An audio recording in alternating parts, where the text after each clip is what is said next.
quorum, Chairperson Carpenter, so we can go ahead and get started.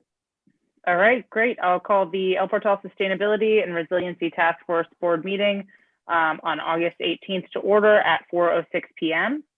And we can start with a moment of silent meditation and the pledge. Second.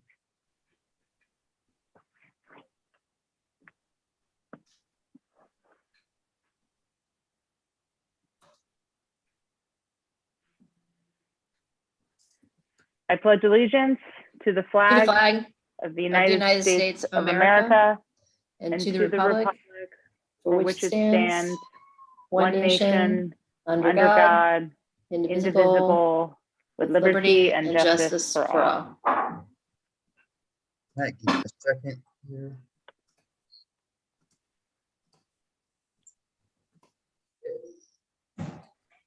So I guess we're down to all right. Yep. Roll call. All right. Great. Yes. I'll turn that back over to you. Thank you very much, Chairperson Carpenter. Roll call. Member Valencia is not here today. Member McLean. Present. Vice Chair Fruitstone. Present. Chairperson Carpenter. Present. Madam Chair, you do have a quorum. Madam Chair, for the record, we do have Chief Magnuson with us. Our consultant, Hugh Gladwin, is not going to be available to be with us today. But Madam Chair, you do have a quorum. Okay, welcome, Chief. Okay, moving right along. So approval of the agenda. Anybody have any changes to today's agenda?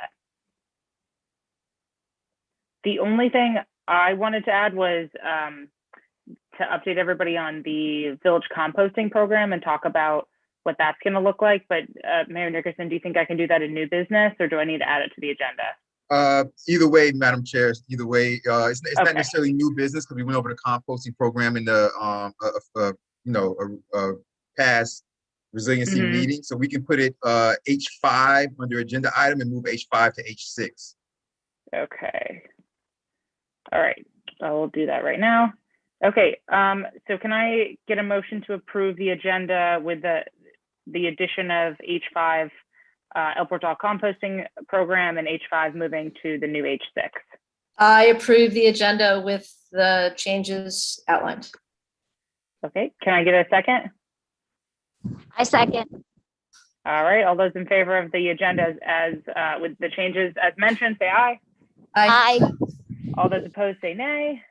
Hearing none, agenda is approved. Moving on to approval of the minutes from the last meeting. Any changes on that? Okay, can I get a motion to approve? Motion to approve the minutes. Motion to approve. I Second. All right, hearing some version of a motion in a second. All those in favor approve, say aye. Aye. All those opposed say nay. Hearing none, the minutes are approved. All right, and acknowledgement of visitors and special presentations. Madam Chair, you Mayor have Nickerson, yes.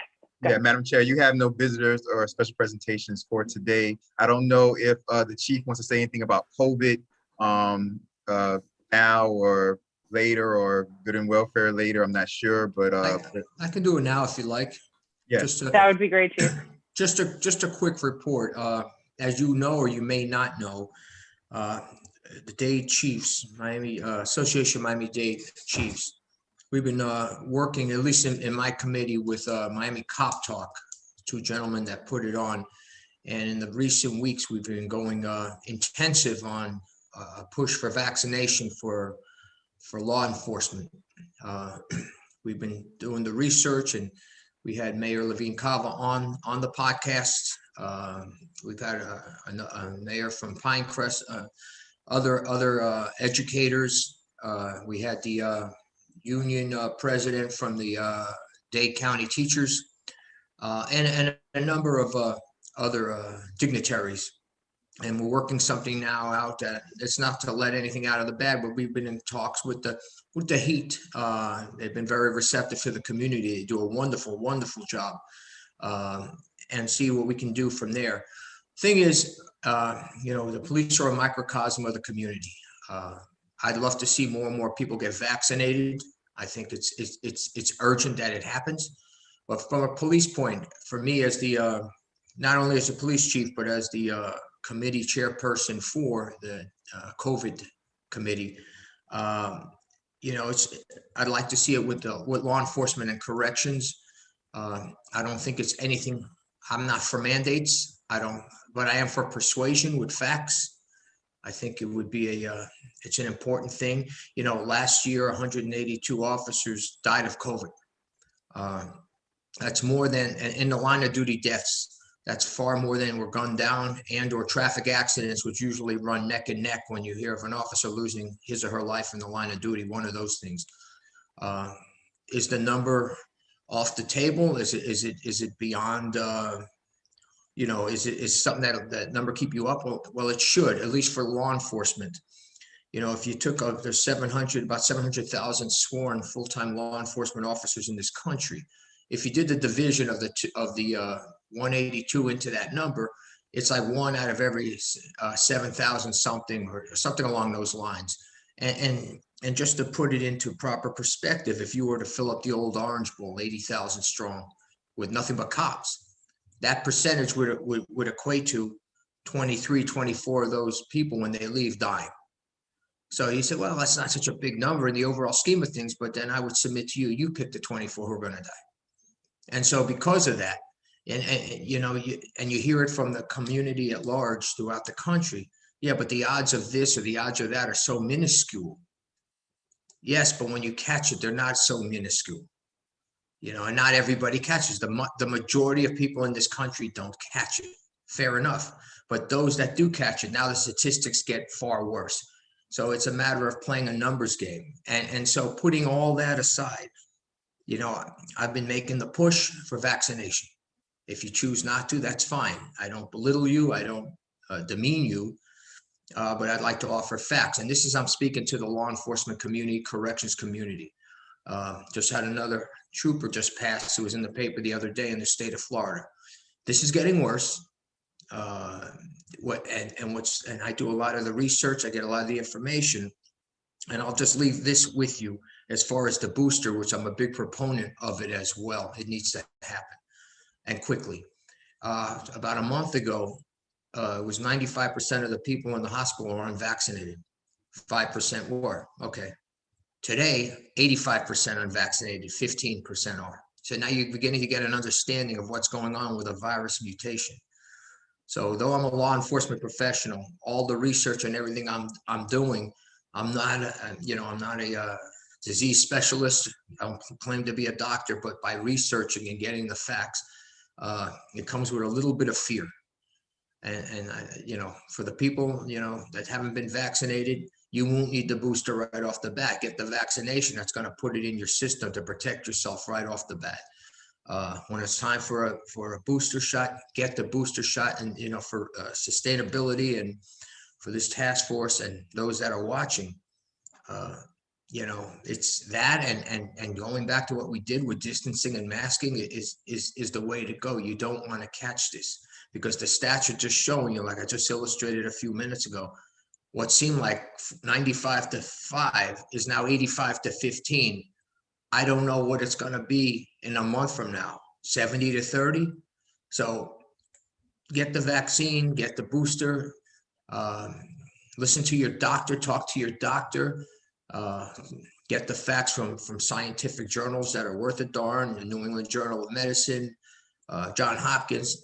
Don't go to YouTube and listen to some quack that if you're going to research him, you're not going to find his or her name. That's the best I can tell you. And that's just a plea from me to the community, and the police departments throughout Dade County, throughout the country, really. And that's my report. Thank you. Great. Thank you, Chief. Thanks so much for working so hard to keep us safe as always and keeping us up to date on this. That change in the hospitalization for vaccination is crazy and obviously really important to keep an eye on. Thank you, ma'am. Thank you. All right. Any questions for the Chief? Okay, great. So we'll move on to good and welfare. And I don't think we have Matthew Webb with us, but I don't see anyone else as attendees. Matthew, are you here for good and welfare or for later on our programming? Okay, all right, gotcha. All right, so we'll move on to agenda item H1. Introduce any possible nominees for the current open task force seat. So I'll open the floor on that. I thought so, but thought I'd check. I'll turn it over to Surprise. Member McLean. Okay, so Matthew Webb is a resident of El Portal. He lives on 87th Street, very close to Northeast 2nd Avenue. He has personally had experience with the situation environmentally in El Portal. He's also a good friend of mine who I've known for many years now, and he is willing to join the sustainability committee. So I would like to put him forward as a nominee. Yeah, thank you. I don't know if you want me to say a little bit about myself or. Well, yeah. Will you fill them in a little bit on your background and some of the things that you've done professionally that I think also make you great? Yeah, so my background's in architecture and project management. I've worked on a range of different project types, but actually currently I work for Arcadis, and I believe they do a lot of work. I'm not personally involved in that division, but I know people, they do a lot of work on resiliency, specifically around, we have a large water division. So, I'm hoping that I can use some of that kind of shared expertise to bring to this group and just also learn as we go along. And I'm happy to kind of be involved with the village in this capacity. Did I say 87th? I meant 86th. 86. He lives like, just on the other side, not on the canal side, but on the north side of 86. Yeah. In a low spot. Yeah, the lowest. I think we might be neighbors, Matthew.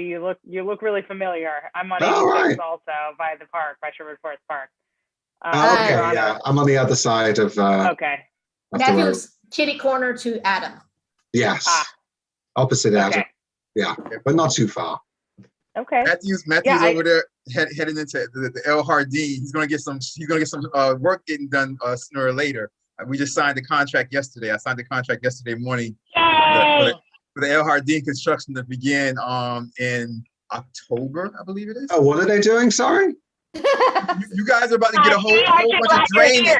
You guys are about to get $550,000 worth of drainage. To try to mitigate the flood problem over there. So phenomenal. Good. Yeah, we just Are you happy now you're here? Yeah, just signed the worth coming along.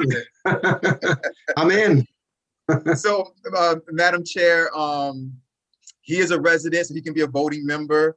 I don't know if there's any questions he wants to ask you guys or myself as the liaison, or if there's any questions that, Madam Chair, you guys want to ask him. But once those questions are asked, whatever they are, you guys do have the option. This is an agenda item, so it can be voted on. You guys do have the option to somebody to nominate, to motion for a second and for a vote, if you guys want to go ahead that way, Madam Chair. The floor is back to you. Okay, wonderful.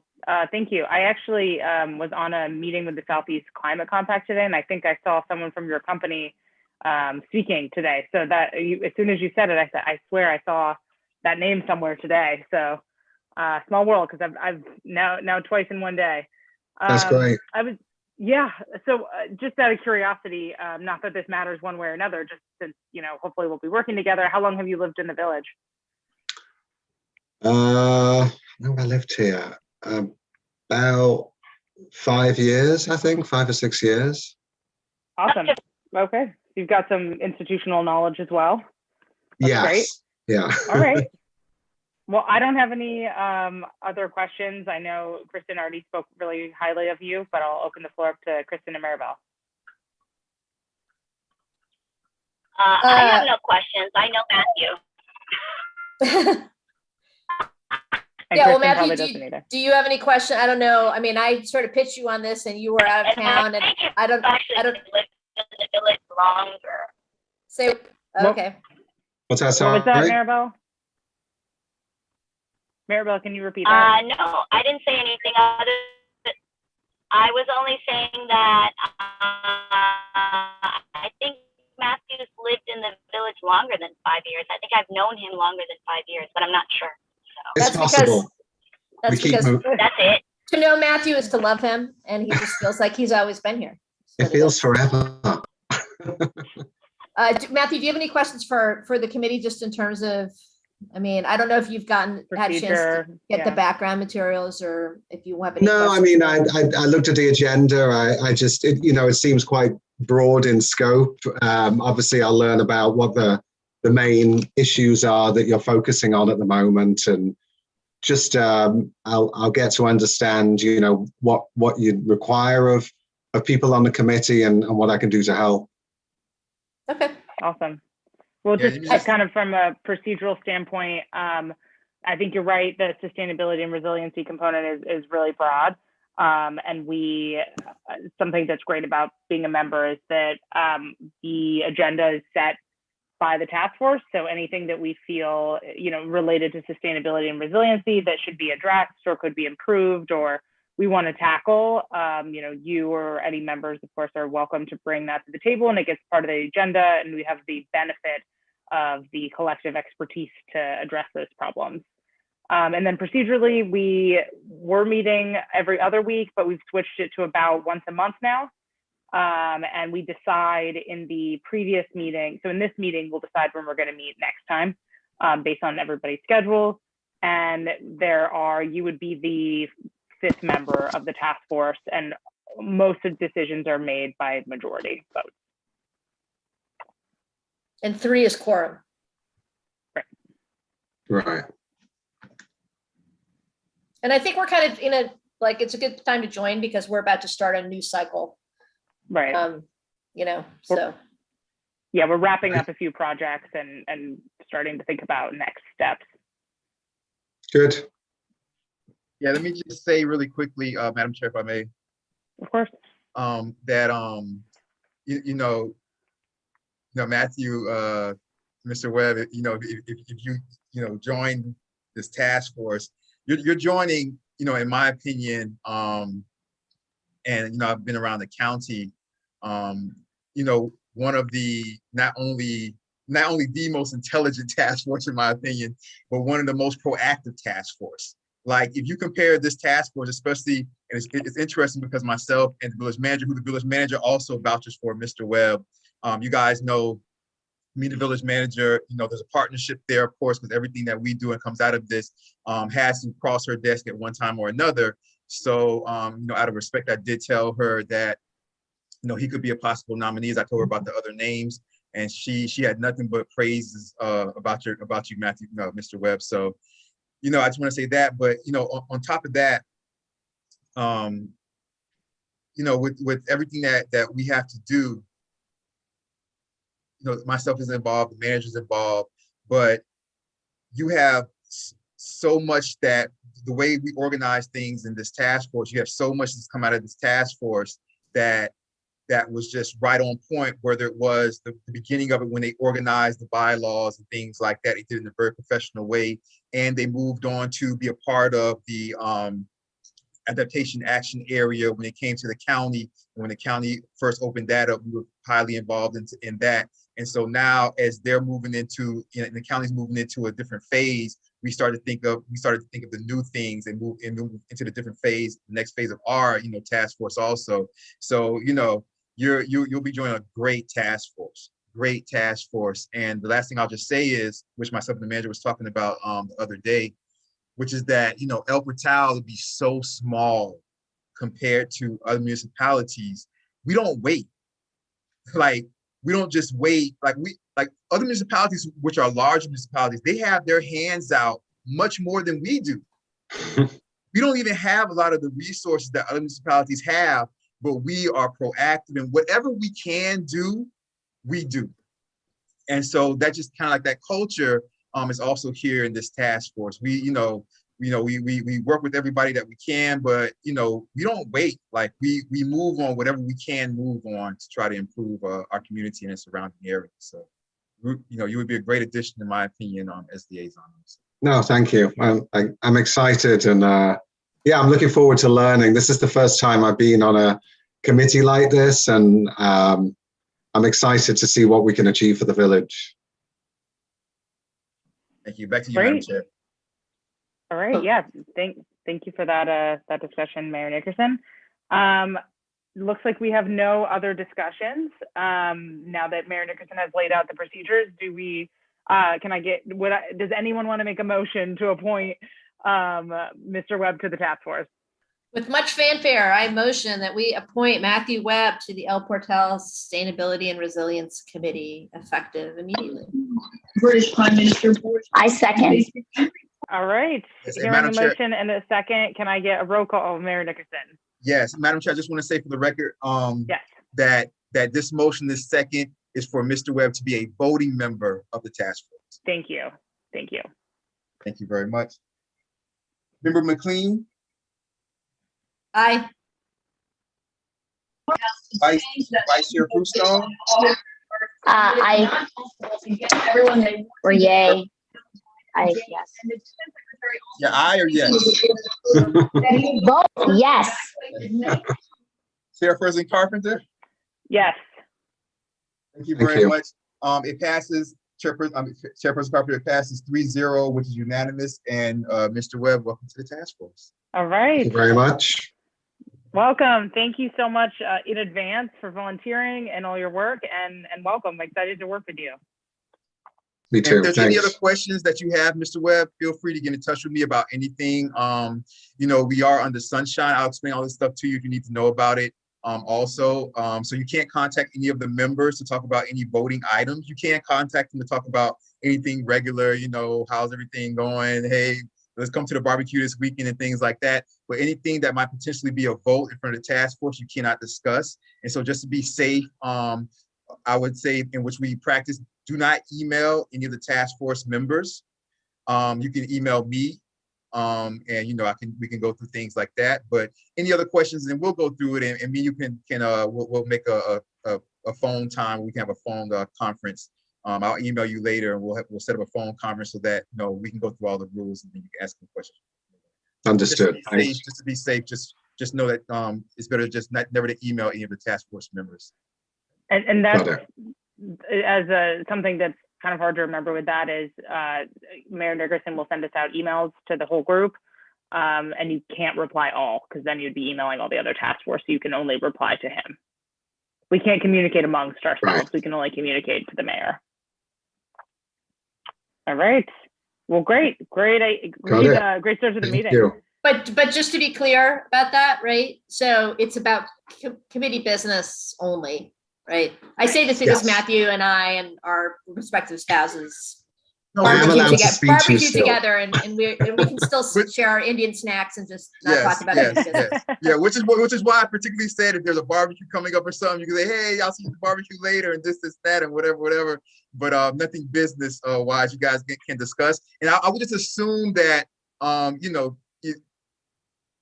just nothing business wise. We'll just leave it at that. Anything else, we'll talk, Mr. Webb. We don't want to get too deep into the woods right here. It's all good. I got it. Thanks. All right, wonderful. Moving on to H2, financial and grant achievements and updates. Turn that back over to you as well. Thank you very much, Madam Chair. I appreciate that. You guys, I just wanted to put this on really quickly. Just gonna go through a couple things really quickly. So if you guys remember, and the village manager was trying to be here today, but we're just finalizing, which some stuff just came through while we were sitting here. We're finalizing the first phase of some of our asks from Tallahassee. We're just finishing the paperwork right now. We started it yesterday after we signed the contract for the construction to begin for the El Jardín stormwater. After we did that, then we started to work on the paperwork for our legislative asks. And so she's just finishing them up and sending them off. So she was sending them to me right now, and which is why part of the reason why she couldn't be here. She was trying to be here, but she's finishing off. She's with the engineers right now in the lobbies, so she's doing that. But if you guys remember, months ago or a few months ago, the village manager was on here, and I think it was Vice Chair Fruitstone was saying about she was speaking about the fire hydrants and the bus stops. As you guys remember, and I was saying anything. I was saying there's so many things that we want to try to do. I said, because when I first came in, I went for and applied for all all this money. And I was saying, like, until it starts to come in, any little win that we could have, we want to try to have any little possible win that we could have, when I first got sworn in as mayor. And so thankfully, that's starting to happen. And that's starting to come through. So I just want to give a quick update, Madam Chair. You guys all know about the FEMA money that started to roll in, the 462,000 to 107,000 that came in pretty quickly. And then, of course, as I said, we have the $550,000, stormwater El Jardín project that was designed at first, and now it's designed and construction. And we just signed for construction to begin in October. But that being said, we had a pretty good week last week, you guys. We got in not only $300,000 that we have for CITT funds, and those can be used on more street repair. But we also got in on Thursday, we got in Thursday was $1.32 million, $1.32 million, and that was for 87th Street. We're going to redo all of 87th Street. That money's already coming in. It's not something that we're going for. The money's already going to be there. And so $1,320,000 is way more than is what's going to take to resurface 87th Street. And being that's the case, we're going to be doing a lot of different things to 87th Street because we can't use that money on anything else. We have started to look into, Madam Chair, bioswales. That was part of the discussion yesterday when we were talking about this. But we're also going to be looking into other things. We definitely want to try to look into putting sidewalks east or west of Northeast 2nd on 87th Street because there's no sidewalks. So we're looking to do that, and we're looking to raise the intersections, and we're looking for traffic calming also from 87th Street. So this is from east to west. Member McLean, you have a question?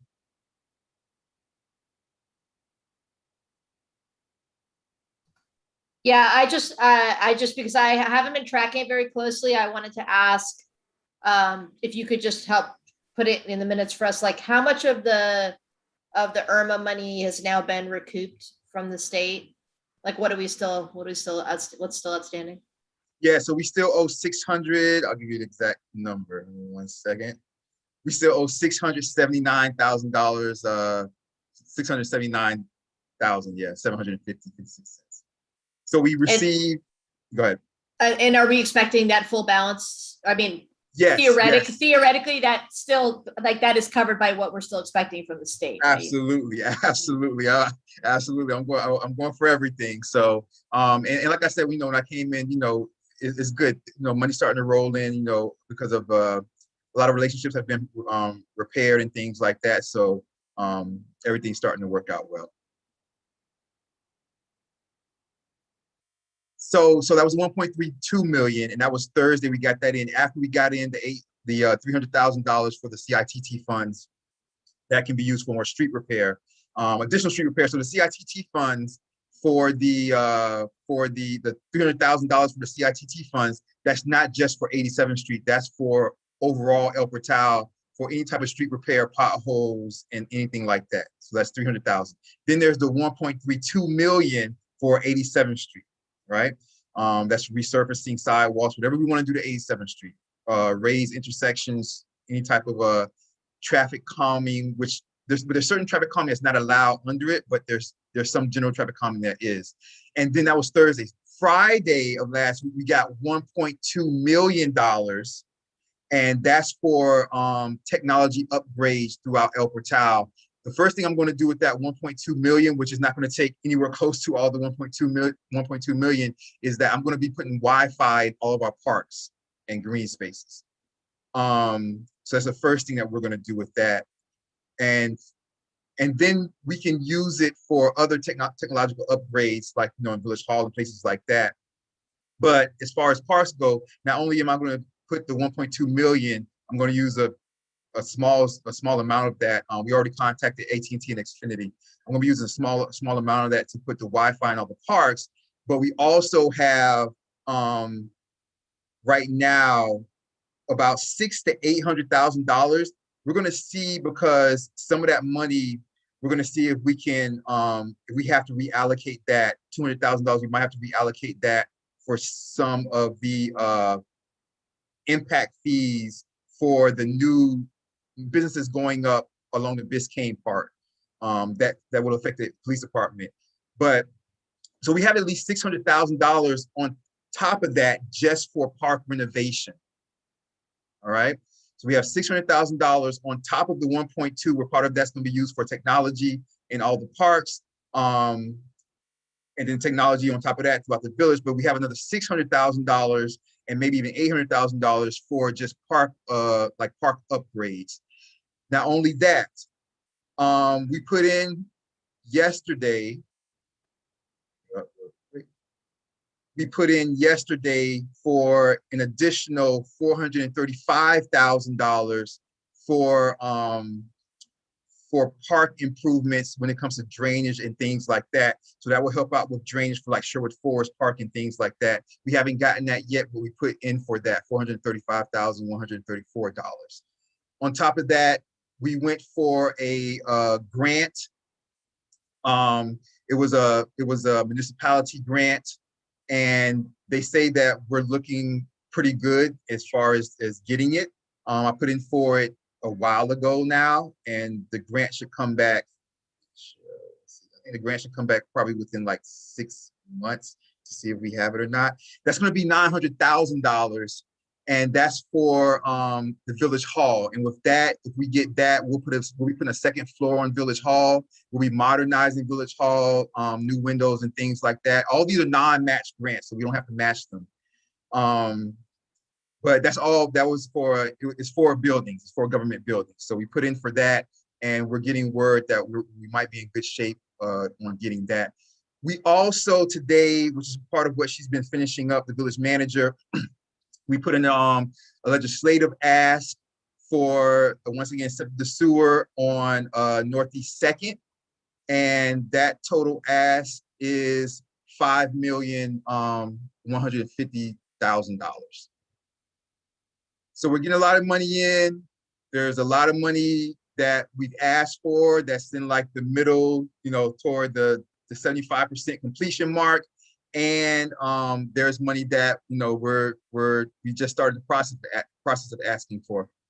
So things are looking good. You guys, I remember when and Jennifer's Carpenter, I'm turning back over to you in a second, but I remember when you guys know I've been on the council for like 12 years, vice mayor for like 6 to 8 years. I remember when getting $50,000 or $100,000 for a village the size of El Portal was like, right, Madam Vice Chair? You see her shaking her head. Like getting $50,000, $100,000 was like, right? It was like a win. Like, oh my God. Because it was like El Portal, because when you go to Tallahassee and things like that, it's like, they always give it to the city of Miami. Of course, they'll always get theirs. Miami Gardens is always going to get theirs.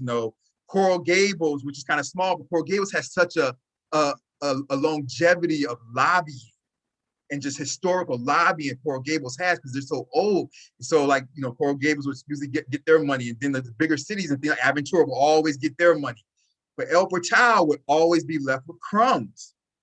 It would always be left with crumbs because it's little El Portal, like, they're like last in we think about them last.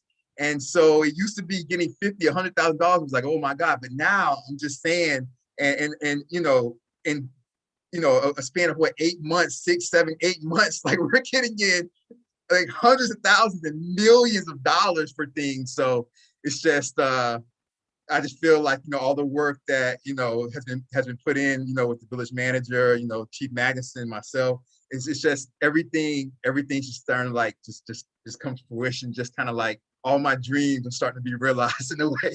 So now I just, we just have to keep going. And I just really say, I want to appreciate, all of you here, because the ideas and what, we come up with here at the task force, as you heard, a lot of these things that I'm going for and that's coming in, they're all related to parks and flooding and drainage and streets. And so I just want to say I appreciate that. I appreciate all of you guys. Member McLean, Vice Chair Fruitstone, Chairperson Carpenter, and Member Webb, of course. I appreciate all you guys. So thank you guys. I want to say congratulations to you, Mayor, because that's really, it's fantastic. It feels like a really nice, there's some nice momentum going, which is super. Thank you. Thank you, Member McLean. Really appreciate you guys. Yeah, I agree. Congratulations. And we have to like tell the public, tell the villagers like that. Well, they need to know at least that their street's going to start to get ripped up on 86. But if I may ask while you're still on the train of thought, we did talk about the cost of our phone indicator. Can that be under communications? That would fall under some of that money that you got? Yes. So it's so funny you asked that, Vice Chair Fruitstone. Myself and the village manager spoke about that yesterday. And yesterday or the day before. I think it might have been Monday. We spoke about that on Monday. And she was like, Mayor, she was like, you know, that technology we can put forth through the text program. I said, yes, and finally, so I don't have to hear the complaints about waiting for budget, you know, all that type of stuff, all the complaints I've been hearing about from the other, other individuals or whatever. I was like, yeah, we can do that. We were also looking at, and Manager Lewis is wonderful. When she gets going, she was like, so she would walk back in her office, then she walked back out, because usually when I'm there at Village Hall, I'm sitting up at the dais or I'm out front in the Village Hall. So she walked back to her office and she walked back to Village Hall. She was like, Mayor, I said, what's up, Manager Lewis? She was like, what about for technology? We can get a digital board out front like Miami Shores instead of having to put all the letters in there. I said, okay, I said, we'll look at it. Because like I said, for things like, for that 1.2 million, putting Wi-Fi in all the parks, that would be incredible. That's minuscule. We're gonna have like so many $1,000s left over. And so we just have to find a way to use this money because we can't use it for anything else. You know, we have to spend it. I would really like to see I would love to see our communication plan put into action as part of that. Like that would be great. Yeah. Absolutely. I just wanted to add an additional congratulations. That's incredible. And I'm really excited to see all this get implemented. And I'm really proud to be living in a village that's making such great strides. So congratulations again, Mayor. Well, thank you. You guys are at the forefront of that. So I really appreciate you guys allowing me to be your liaison. Thank you very much. Now, and the communication, I actually had 3 questions and I think you just answered 2 of them. So the only other question I had, which is kind of like a throwback from discussing the El Jardín stormwater, given that we signed a contract and are going to be able to break ground on that, where's the discharge for that storm drain going to be? Is that still something that we're just going to deal with down the road, or is there a solution? So give me 1 second.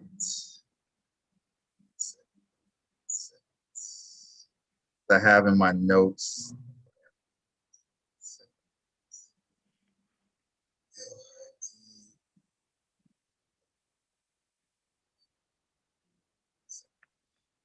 Okay, so construction Monday through Saturday, 8 a.m. to 6 p.m.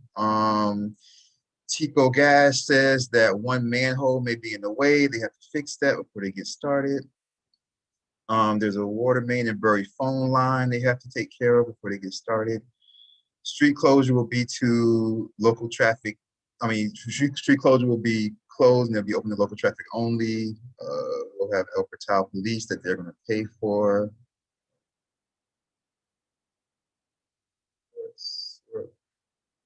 Works completed by Southeastern contractors, engineering contractors.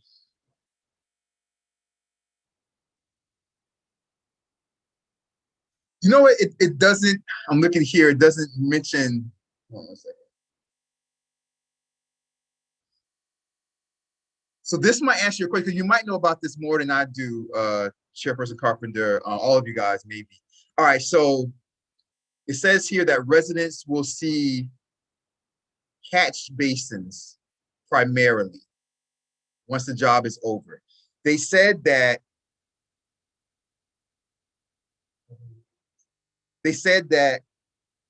there can't be direct drainage because there needs to be an easement placed. Yeah, there's no place along there besides Darren's Right. property to have an outlet. Exactly. That's what it says here. That's It says about. that there were residents, and I remember this, it says there were residents that were asked about it years going back, and they were asked a few times, and it says that there were 3 owners that were in the areas, 3 houses. I'm not gonna say them for the record, but 3 houses that were in the areas where the basin would have to, where the easement would have to go. They said all 3 owners at separate times, they were all asked, they said all 3 owners agreed to it. But then when it was time, they agreed to it. Craig A. Smith and Associates did all the design for it.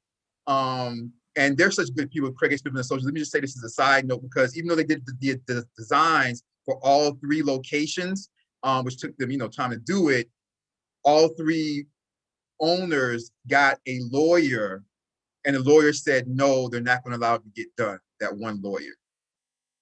After the designs were done, but Craig A. Smith didn't charge us for the designs regardless.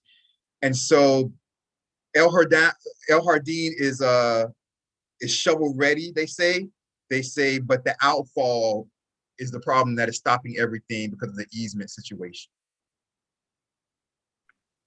I don't know if that answers your question or not. Yeah, so I knew that the easement situation was an issue. So does that mean they're going to go ahead and put the infrastructure in, and then instead of having a discharge, the extra water will just be held in catchment basins, like in the storm drain system itself, instead of being discharged?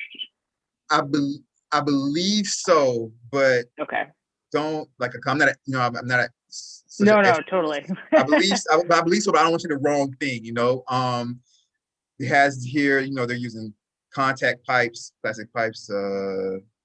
Yeah, and the reason that I ask is that I know in terms of our MS4 permit, our stormwater discharge permit, that matters to that, and I just wanted to see how that fit into the our annual report and all that stuff. If whether we're adding an additional outfall, which requires additional obligations for the village, etc. Yeah, no, I hear you. It says that they're ready, and this is from the report. It says that everything's shovel ready and ready to go, but because of that easement situation and those 3 residents pulling out, the outfall is the problem that's stopping everything as far as having a full discharge. Okay. So they're not going to be breaking ground yet until that problem's resolved.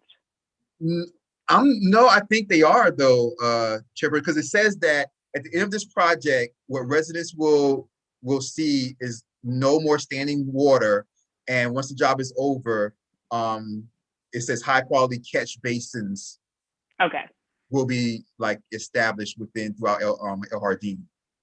Okay, gotcha. Yeah. Okay. No, it says it right here. It says start date October 4th, 2021, end date January 3rd, 2021. Great. Okay, so we're creating like underground water storage for flood waters essentially instead of discharges. Okay. Yeah, and until Thank you. Yeah, until I guess at a later time, we can it says it's shovel ready, so they're ready to do it. And like I said, we have 3 designs for the 3 properties that they've been done. So.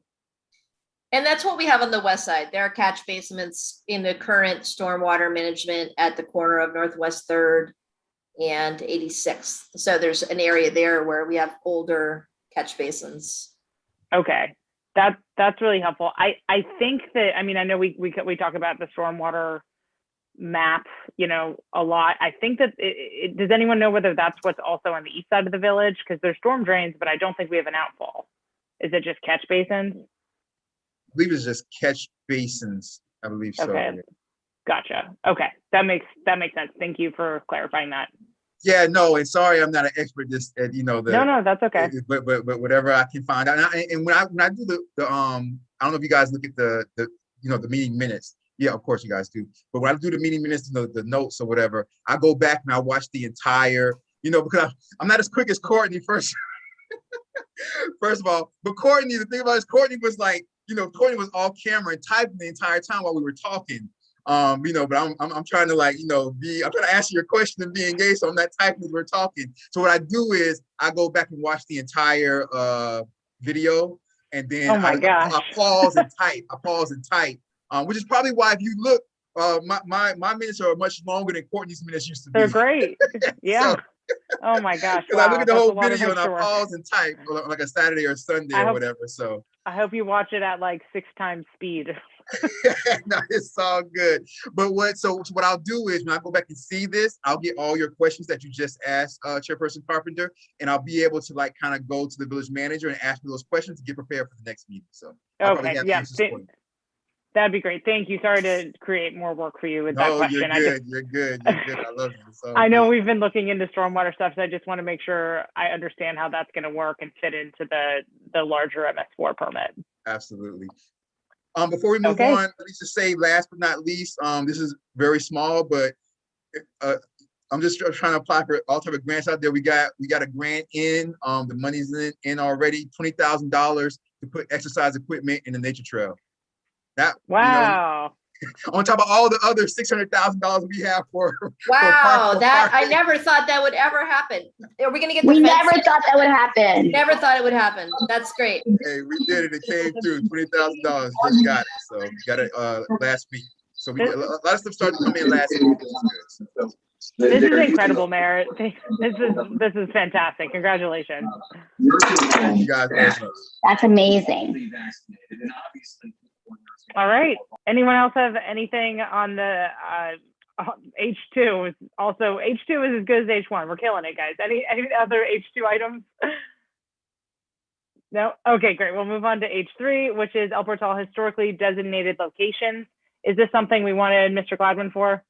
We kind of wanted Mr. Gladwin for it. I will say this though, very quickly. I did send out an email a little bit earlier. You guys get a chance, just look at it. Mr. Gladwin did reach out early this morning, to say that he wasn't going to be able to make it, which is why I knew that we were going to be talking about this, you know, in much detail this meeting, because I know he wanted to talk about this. He asked for us to kind of like hold off until he gets back for this and for the next item after this. But I did want to say really quickly though that I just sent an email out this morning. If you guys get a chance to just look at that, you know, at your own, you know, whenever you can. It is some interesting things there as far as the historic properties, the 3 historic sites that we have in El Portal.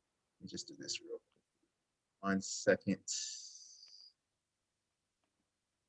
In this email, as a matter of fact, you know what I'm gonna do? Let me do this.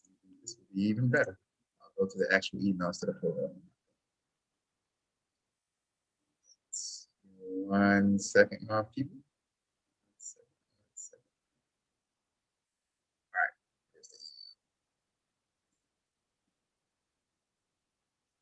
Here.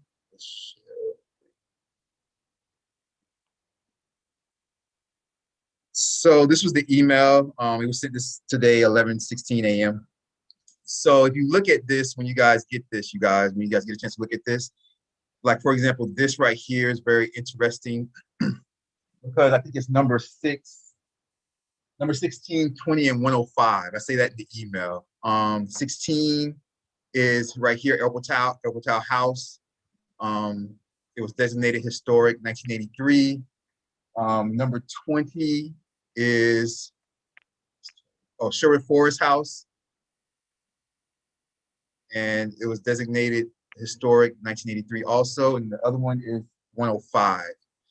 So what happened is that, you know, once we had all this talk about it, when we first started talking about this stuff was a couple meetings back. 105 is the El Portal, that's the seawall, right? On railroad tracks that Chairperson, remember McLean's always talking about with Hugh Gladwin, where it extends from the sea, only part of the seawall is historically designated. And right there you see railroad tracks to North Miami Avenue, North Shore. What's cool about that is that actually goes farther west than the original river designation by a block, because the river designation is on the old plats is at Northeast First. So this is actually even a little farther west, which is cool, actually. Yeah. So which is good. So there's a lot of stuff in here, and you have the documents. It shows the Miami-Dade County ordinance Here, it's just the ordinance that just shows like, first reading, second reading and things like that or whatever. But everything's here. There's six documents, you guys, that I sent you guys. So, it's I'm sure Hugh, once he sees this stuff, he's gonna love it. So we reached out. So like I said, we have been talking about this for a few meetings. So, just like with everything, things move slowly, but I had been reached out to the county to try to get these documents sent to us, so they finally sent them to me. And it's interesting because they arrived like last night, like late last night, they finally arrived, which is why it wasn't in your original agenda packet or whatever. They just arrived like late last night. So everything's here. The original documents is the El Portal House document, date of file in 1983. It shows everything. So when you guys get a chance, just go through it. The Sherwood Forest House document was kind of interesting also. You can tell it's old. See how it looks there. That's from 1983. So we have everything. So so not only do we have, the official, and this is the official county designation, but we also have the original documents from the designation and things like that. So I think this is important for us to have on file. And one of my degrees is in history, so I definitely told the village manager I'm going to be putting these in frames and putting them somewhere in Village Hall. So start to really appreciate our history. But stop sharing.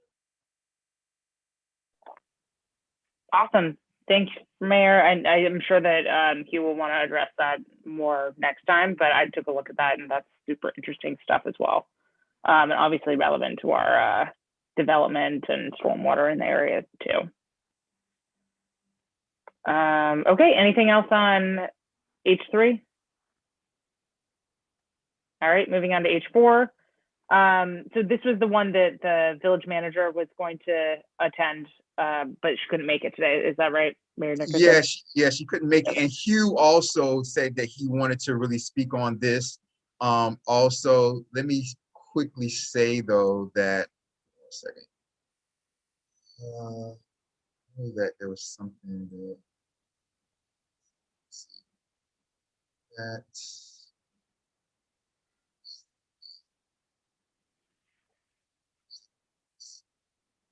trying to see if there was something. There was a couple of things which I'll send them to you guys when I get a chance.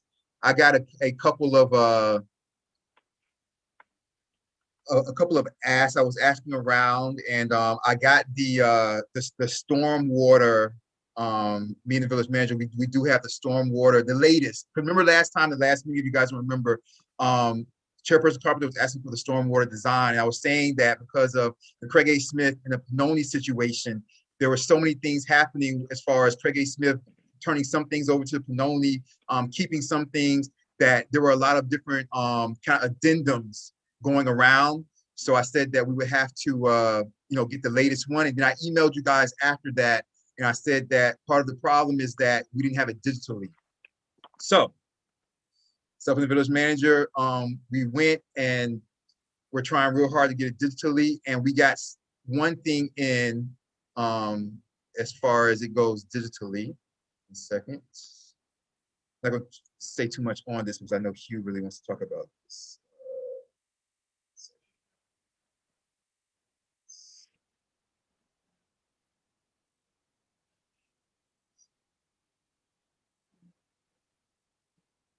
Second.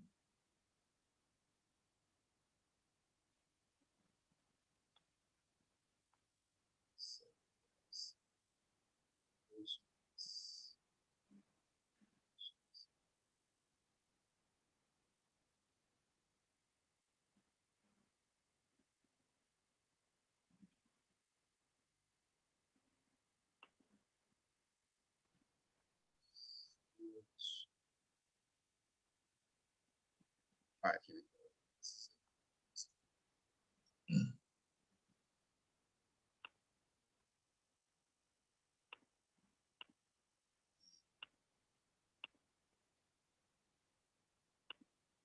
All right, so that. Thank you for being patient. I'm gonna send you guys the link, but you'll be glad to know that not only did myself and the village manager obtain, we had Pannoni, who has the latest addendums to the stormwater design plan. We just had them digitize it for us, and it is already, I'm going to send you guys a link when we get off of here, and it is already on the website. So we had it put on the website. It is already there. I'm going to send you guys the direct link. I'm going to send you guys the direct link, but it is already here. Stormwater Facilities Master Plan. Okay. All right, it's under Public Works and Parks Department. That's great. Okay. Thank you, Mayor. That's wonderful. There. So it's there, right there, you guys. So we already got it. We had to put on here, but I'm going to send you guys the direct link. It's so long. It's like 300 something pages. So it will be a lot to see stormwater facilities plan, flooding vulnerability assessment. It would be a lot to email in a file, just because it's 368 pages. But I'll definitely send you guys the link. And like I said, we've already had it put on the website. All right, so we got that done, you guys. I recognize that. Yeah. Intersection. Yeah. So I know that Hugh, when he gets back, does want to go through things in detail. He said that when he reached out this morning. So I'm going to send you guys the link probably when we get off of here, and so you guys will have time to go over it or whatever, just casually look at it when you get a chance, just so when Hugh starts to talk about his maps and things like that, that we can go ahead and look at that. Cool. Super cool.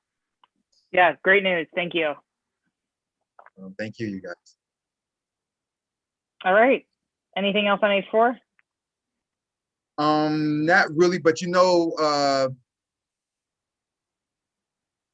Mr. Gladwin, he does have his own maps, which he'll go over next time. But I'll see if I can.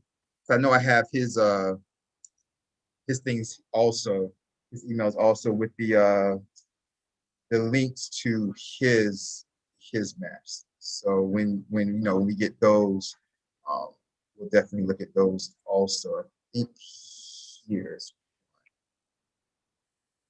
Yeah, so we just do this really quickly, and then that'll be it, you guys. I won't.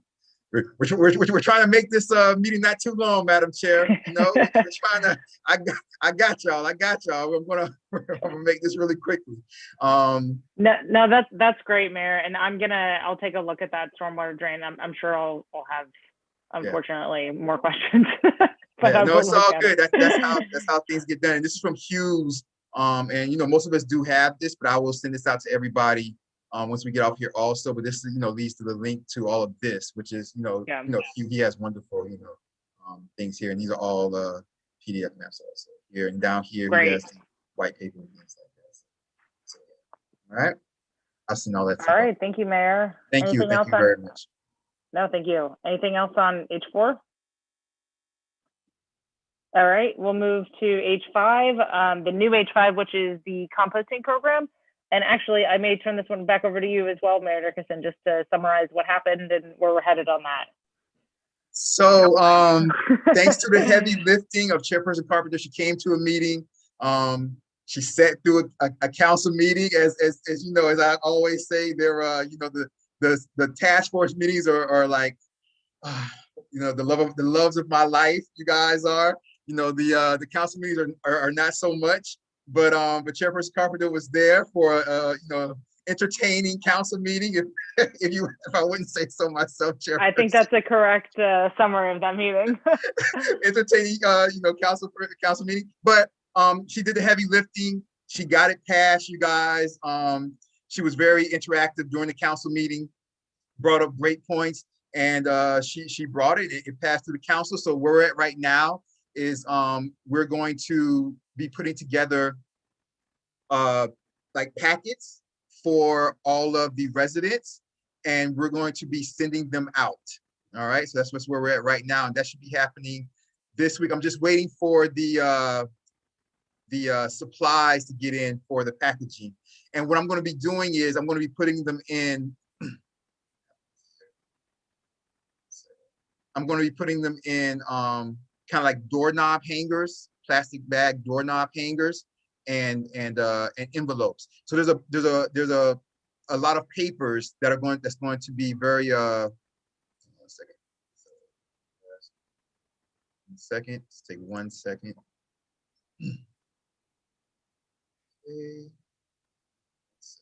Just to interject, Mayor Nickerson, if this is the only way that can be done, I don't want to rock the boat whatsoever. But if there's a way to distribute that without using plastic bags, that would be great. But again, I'm not sure I've never done this before, so I will defer to you. Yeah, no, I hear you. And it's funny you say that, because myself and the village manager, we were like, okay, how can we do this, being, as sustainable as possible, especially when we're talking about composting and things like that. Yeah, no, absolutely. We can use paper bags. If that's an option, I think that's a much better option, especially so close to the river. Yeah. We could use paper bags. We just have to, we have to see where we can order them. So, because we looked for different doorknob hanging bags, and the only ones that we really could find were the plastic bags. Let's just pull this up really quickly, you guys, and you'll see that how it's going to look. What checkers are properly working. I know exactly what you're talking about too, and I'm so sorry to interject that piece. It just feels like when we're talking about composting and being sustainable, it feels a little bit. I know that is. I know. So this is going to be part of what that package is going to be. The Dear Neighbor is going to talk about all about the composting. Mr. Torres did this for us. We love it. So I would say that this part right here, this would be like the front page. Composting has come to El Portal, right? Then starts the letter, Dear Neighbor, and start to tell you all about the composting. Okay. Tells you everything, the pink buckets, everything's going, all the details and things like that.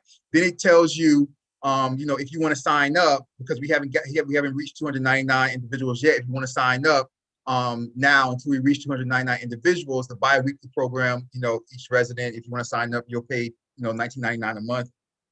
If you want the weekly program, if you want your compost to be picked up weekly, it will be $29.99 a month.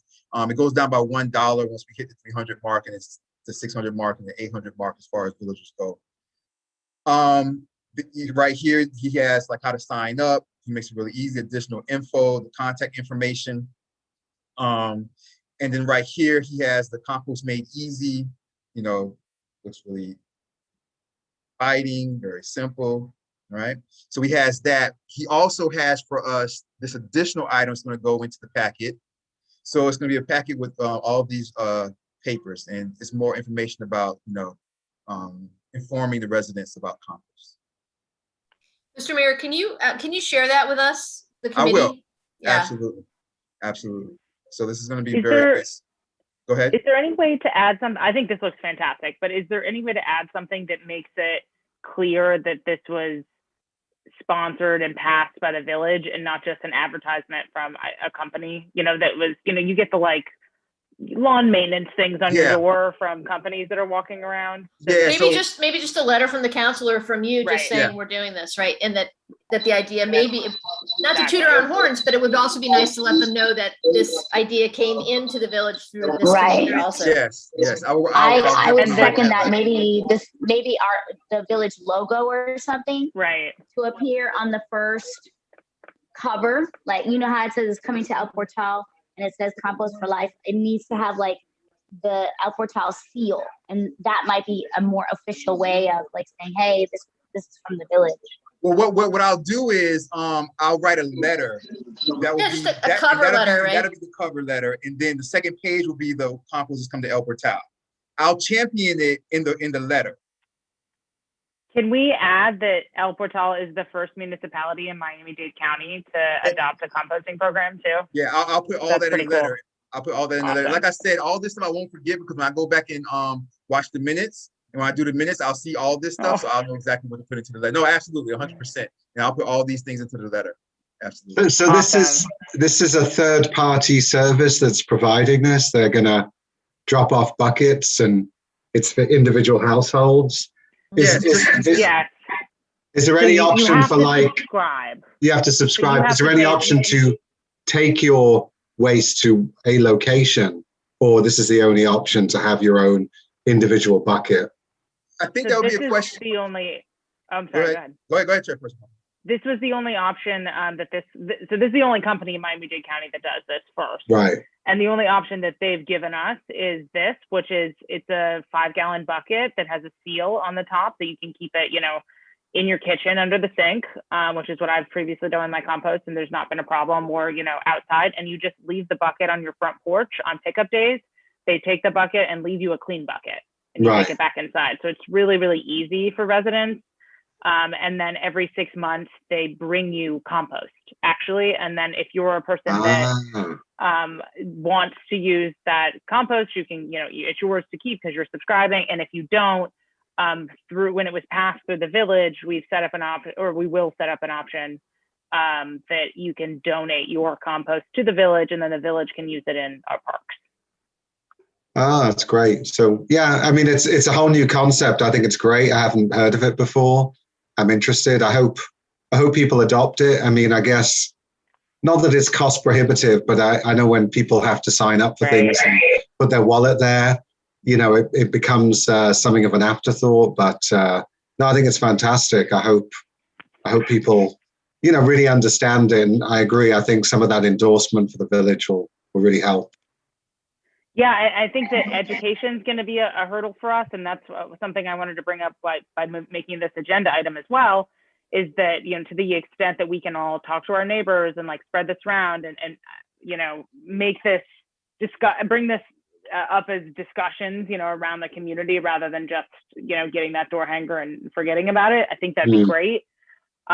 If we have something else, I just wanted to point out as well, the compost that you buy at big box stores like Home Depot, that's not real compost because it has to be shipped across state lines. They actually have to sterilize it and kill all the beneficial microbes in there. And so it's just sterile dirt.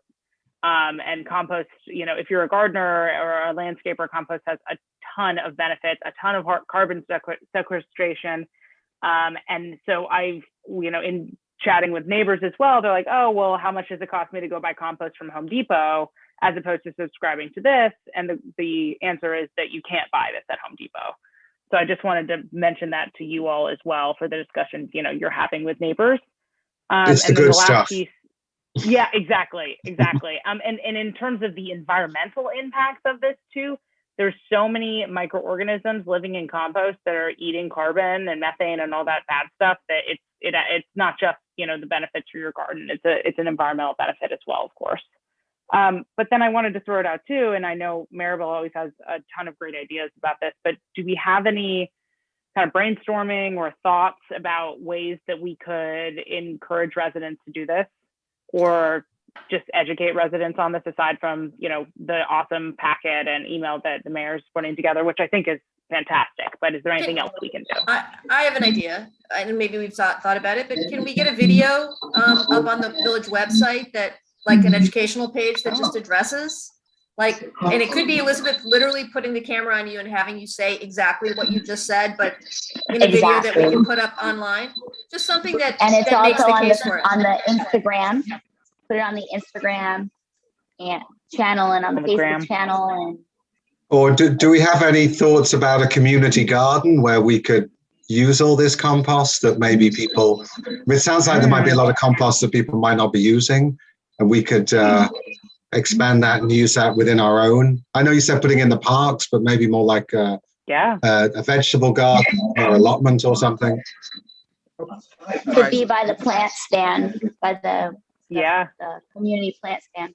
All right, so let me say this really quickly about the community garden. So we have to get, all right, we're gonna have to get, I mean, we're kind of like, we haven't necessarily started the process, but myself and the manager have been talking about it, because there's been a couple other residents that have been asking about community garden, either in like, the back of the tot lot or Little River Estates Park and things like that.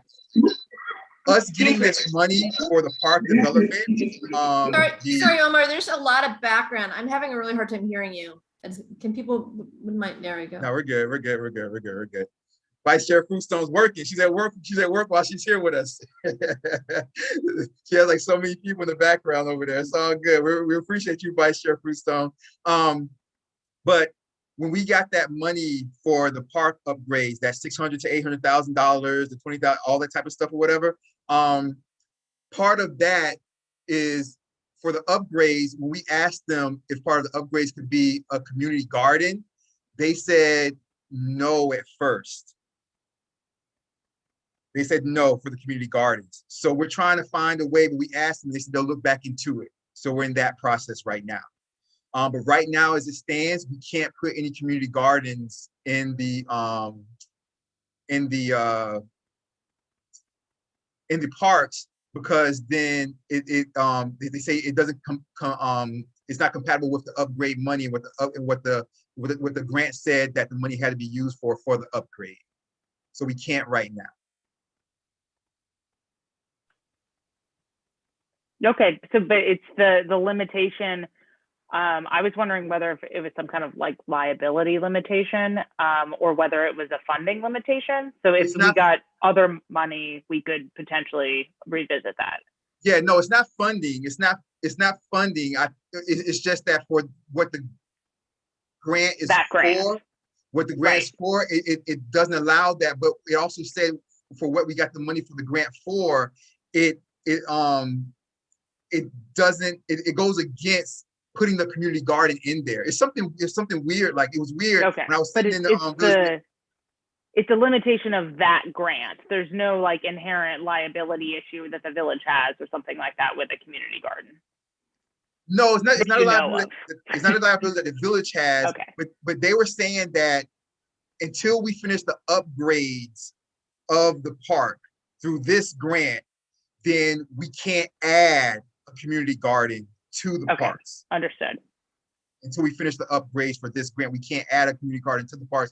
And they start talking about something about maintenance of the community garden and things like that. They said until this grant is done, then you guys can like pivot to like try to start doing community gardens. Because we also have thanks to a resident, Virginia Emmons, we also have, she applied for, and Vice Chair Fruitstone might remember this, she applied for the Perez Art, what was it, Vice Chair Fruitstone, the Perez Art, what grant we applied for?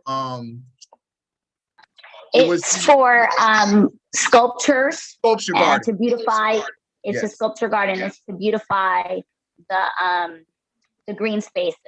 Yeah, sculpture garden throughout the parks. And so we have that grant out there also, and hopefully that'll be coming in. So we have so many grants out there now, you guys, that we're all. We were awarded that grant for the sculpture garden? We put it out. We put it out. Oh, okay. So we put that grant. That's so great. we're at like 40% probably as far as the timeline goes. Awesome. Okay. I love that idea too. And I mean, maybe that's something we can just keep in mind as that process with the grant money moves forward. Or, if there's any, I'll just throw it back out again. If we can't do the garden right now, do we have any other ideas?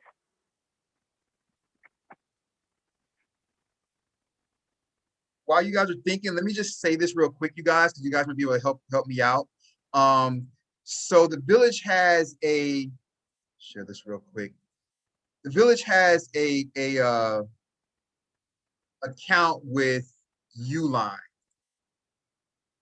So I have already ordered the bags, the doorknob bag hangers, and they're plastic, right? Now, as we were just talking right now, so I typed in paper bag doorknob hangers. Uline does not have apparently paper bag doorknob hangers. This is what popped up, which is exactly what I already ordered previously.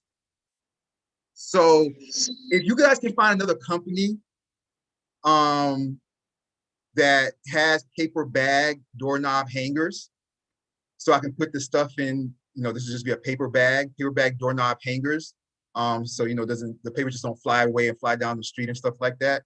If you guys can find another company that has that, and let me know so that I can order those as quickly as possible so we can get this information out. The other option that's more labor intensive is to just staple a rubber band on the side of a flat paper bag and just put it, you know, I got you. just staple the rubber band. That's the way we've done. That's a good. Or what if you this is also more labor intensive, but if you just put a hole, like a hole punch in the papers and put a rubber band through that hole and then loop that on the door. But again, I know you'd have to hole punch everything, you know, 800, however many. No, I mean, I could do it. I'm trying to find a way to get this stuff out as quickly as possible. Right. So if because that would just require a hole punch and rubber bands.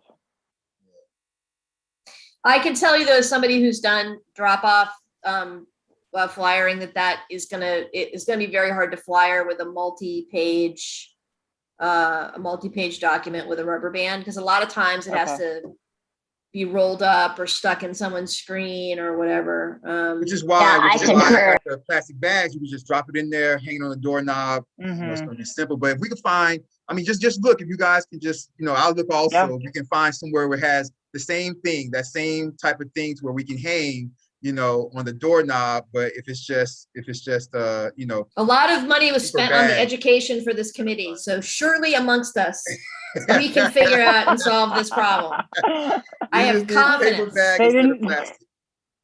Well, they make like, you know, like how, if I may, at Flight Wine, so they have like the long wine bottle bags, and so you just roll it up. That's a good idea. And that's a really good idea. And I know Uline sells those. They should. Okay. It's right. like inexpensive, long, thin bags. Yeah, just rope a brown handles. bag. That's great. Yeah, or an extended, like a certain amount of inches. Okay. But you know I what? think it's almost the size of a wine bottle. It's a brown paper you might bag. be able to you might be able to compost a bag. There you go. Yeah, you slap on a sticker. Oh, and then you make the stickers that are Village of El Portal, like they do for Flight, and you just put it on there. As long as the sticker is compostable. Because if you put a sticker on a compostable bag and it's plastic, it becomes not compostable. You peel it off. Yeah, well, maybe we've just come up with $1 million idea and we should develop it. Let's do it this way. All right, I got something better. All right, I see you, Elizabeth, and I'm going to raise you. Make a rubber I've seen your stickers, Maribel. I've seen your paper stickers. I know you have them. You guys make a rubber stamp. Too much. You stamp it on there. Rubber stamp, baby. You guys are too much. You guys are too much. We'll figure it out, you guys. We'll try to find a way. I'm looking at paper bags right now. Let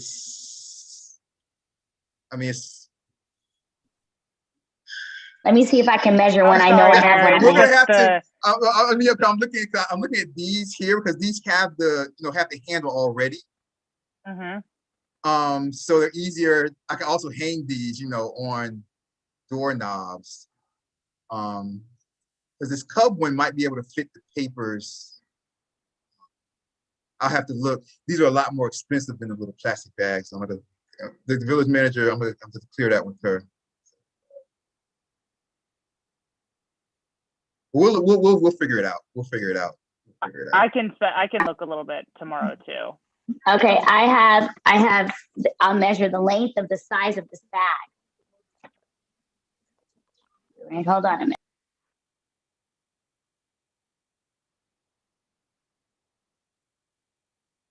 I did see they had something like an envelope with a hook on the end, but I'm not sure that's attractive because you definitely wanted people to know that it is from the village of El Portal and it's not just somebody hanging a bag on your door. That's the problem. That's why the see-through ones are great. That's why I was kind of thinking that, and I was kind of thinking that, at least through the plastic bags, people can see the covers and things. And I also had with the I wonder if the compost company has any solution to this. Like maybe they want to give out 800 reusable shopping bags or something like that. I'll ask Surplus Company. I'll have you on that email copy, but I'll ask Mr. Torres. Okay, it's 13 inches, so an 8.5 by 11 folded piece of paper should fit in there. And then we can rubber stamp it with ink. And that's the wine bag?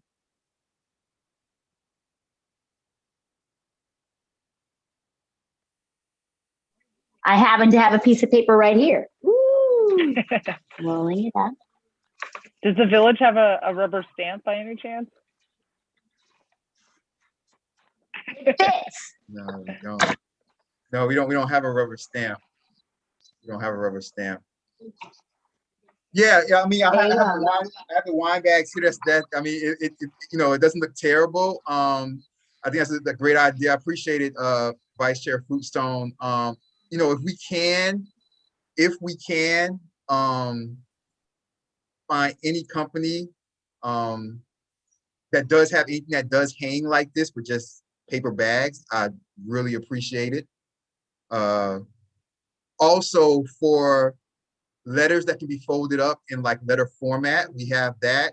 And like I said, this stuff, and when we got into, there's no tax on it and things like that because we have an account with them. We have the tax exempt and stuff like that. But we also have envelopes that we had through our account with our envelope company. Is there a concern that putting an envelope, like maybe those big paper ones that hold 8.5 by 11s, is there a concern that would get lost? That's a lot harder to get stuck. I mean, if literally like not, some of these houses don't even have a doorknob. So you're like constantly having to figure out like how to get, and also how to keep it out of the rain in some cases. Yeah. And that's part of the reason. So when I ordered the two, the doorknob bags, and I have ones for like, the full paper, and I have ones that like the envelope size. When I ordered them, I was thinking about, I said, well, I can hang it. And if it rains, I don't have to care.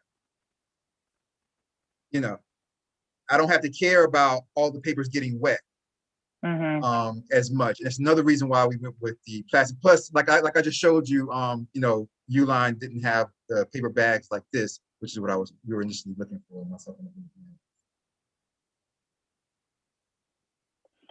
All right, well, let's, I can look at this tomorrow as well. Maybe, I think we should probably keep going, given that it's 5:30, but sorry to interject that, Brinkle. Plastic bags are not my hill to die on, but it just feels so counter, and it feels like we're not setting a good example to the village when we do this really cool historic thing and then create 1,000 plastic bags right next to a river. I got you. Okay, well, let's move past that, and then I'll spend some time on that as well. And then actually that brings us to stage 6, which would be the next task force meeting. I know that we had discussed cutting down a little bit on the amount of meetings that we have, and that's in 2 weeks. I don't think that we need to meet in 2 weeks. What are everybody else's thoughts on that? I'm good for a month out. Okay. Actually. It's on the other side of Labor Day. Okay. Which should be helpful. 15th, probably. 15th, maybe? September 15th. Mm-hmm. That works for me. How does it fit with, is there any reason, when's the council meeting? Yeah, council meeting is the 28th. Great, okay. Okay, that's perfect. How about Maribel and Matthew for the 15th? Yeah, that September works. 15th is fine. 15th of September, as far as I know, works for me now. Yeah. Okay, and then what about this time? It's a good time. It's a good time, Maribel? Yeah, still? Okay. I was hoping someone would say 9 a.m. Because she's in France. She's in Paris. So for her, it's so late over there right now. What time is it right now? It's 11:30 p.m. 11:30. Yeah, 6 hours ahead. That's okay. 6 hours. That's okay. I can do this once a month, no problem. She's like 9 a.m. I was like, doesn't someone want to do this like really early? Just get a glass of wine. I was gonna say, you can make up for your disappointment by having a really good meal tomorrow or whenever. Oh right? my Lord. Honestly, I had some savory crepes for dinner right before this, so just throwing that. So refreshing. All right. How long are you there for? I missed it. I'm glad I have on my list to text you after this, actually, Maribel. I'm here for 8 months. So yes, my husband's company kind of facilitated us. So but I'm still, I was already working remotely, so it shouldn't really be a which part of France is it? I'm in Paris right now. Oh, wonderful. Yeah. Nice. Wow. Yeah, so just a little sleepy, but still let's see. Yeah, so I'll still be 6 hours ahead. But at some point I think it will change with daylight savings time, but it's no problem. All right, so September 15th, 4 p.m. We'll stick to that. Okay, and then moving right along, unfinished business, review and updates of notes and open items. I'll turn that back over to you, Mayor. Yeah, so we're pretty good on everything. I did speak to who was also on that. I believe you spoke about the webinar earlier, Chairperson Carpenter, Dr. Moran. She was on there also, and I reached out to her again, waiting for her email response again to try to get her back on here. Hugh Gladwin, the consultant, he has as a consultant for the task force, will be back next meeting. And so we'll be addressing some of the items that we addressed this meeting, but he'll have the floor on that. Text notification service is going to be coming up in September. And now, we have the funding for the technology, the 1.2 million that came in last Friday. We had Little River Historic Destination. This is a part of those documents that I got. So now we have those documents, which is good. Pretty much it, Chairperson Company. Okay, great. Does anybody else have any unfinished business? No. All right, new business. I have two quick things, new business. I got an email from the new chair of the Biscayne Park. I think it's called the Ecology Board. Francisco, I think. Wait, what is Alexander? Is his name? Yeah, Alexander. I spoke to him. Okay, that's great, Kristen, that you're already familiar with him, because I gave him your email, just pointing out that you lived in Biscayne Park and were on our task force. And then I also gave him Maribel's email as the Biscayne Park liaison, and Mayor Nickerson's email for related reasons. So I just wanted to bring that to your all's attention. So Maribel, you might be getting an email. And I think that they're pretty brand new. Kristen, I don't know if you have any other info about how they've been doing so far, but it seems like they're just fresh out the gate.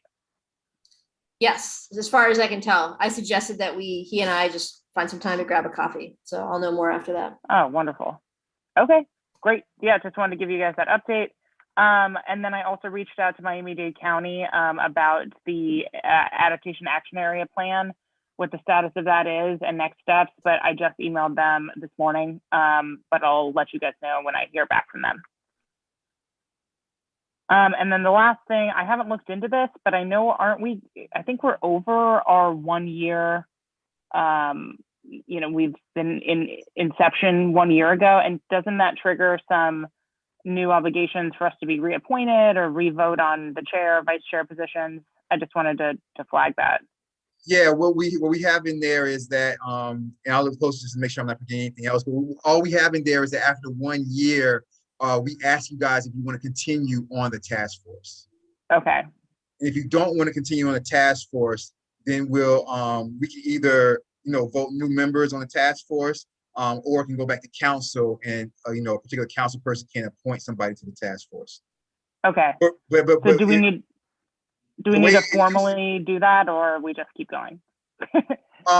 We can formally do that. All we need is we just need a motion. First, we need a discussion to see if anybody does not want to be on task force any longer. And we could just motion it all together. If everybody wants to continue to be on task force, we can just motion second, and I'll do a roll call for everybody to remain on the task force. Can we do that in new business, or does that have to be publicly noticed in advance? We can do that in new business. Okay.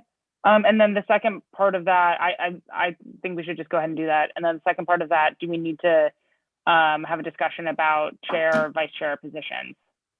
In the bylaws, it doesn't say that, or in the original thing, it doesn't say that after a year we have to re-choose the chair and vice chair. I mean, if you guys want to have, if you want to have a discussion really quickly, we can do it now. If you guys feel like you guys don't want to do it right now, we can wait till next meeting or something.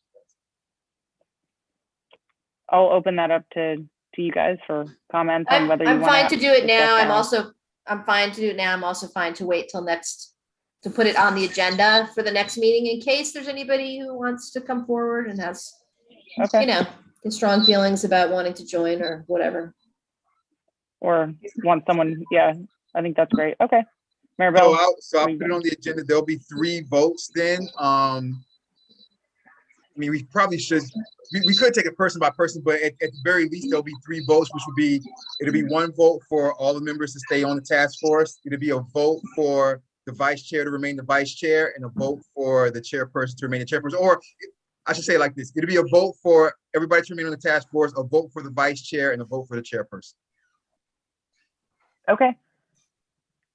All right, great. Yeah, and I just wanted to leave that open for discussion as well. If we want to change things in terms of chair and vice chair, to just opening that up to everybody. How about we leave it that if anybody has feelings where they want to get off or want to change it up, that maybe they should just let Mayor Nickerson know in Prior to advance of the next meeting. meeting? Yeah. Just so you know, so that we can set up that conversation or set up that vote in whatever way is required. Absolutely. Okay. And those will definitely be items. Those will be 3 agenda items next time. It'll be the task force members, the vice chair, and the chair position. Those will be 3 agenda items of our agenda. Okay, great. Any other discussion on that? Nope. Okay. All right, any other new business? All right, good and welfare. I think it's just us. All right, and the chief, of course. All right, no good and welfare. Can I get a motion to adjourn? With the chief not saying no. I motion to adjourn today's meeting of the El Portal Sustainability. I second the motion. I guess, do I tired. to third it now? You don't have to What was third that? it. Don't worry about it. You're good. We just need a motion in a second. It's all good. Motion a second. Okay, great. All those in favor of adjournment, say aye. Aye. Aye. Aye. All those opposed, say nay. All right, Nay. hearing done. Oh, no, you know. Look at There's that. our newest kitten who's very Look at squirmy that. today. You know. Oh. Yes, Juno. All right. Task force is officially adjourned. August 18th meeting at 5:38 p.m. Thank you guys for everything. Thank you. Appreciate it. Thank you. Thank you. Welcome, Fools. Thank you Matthew. and welcome. Thank you. Have a good Welcome, evening. Matthew. It's gonna be a Great pleasure. to meet you. You'll hear from me. You'll hear from me soon. Au Thank you. revoir. Thank you, guys. You guys Thanks, take guys. care. Thank Bye. you, Full Moon. I don't know if it's Daniel or Kyle or Regina, but thank you guys. I appreciate All it. right. You guys take care. Thank you. Bye-bye. Bye-bye. Take care. Bye-bye.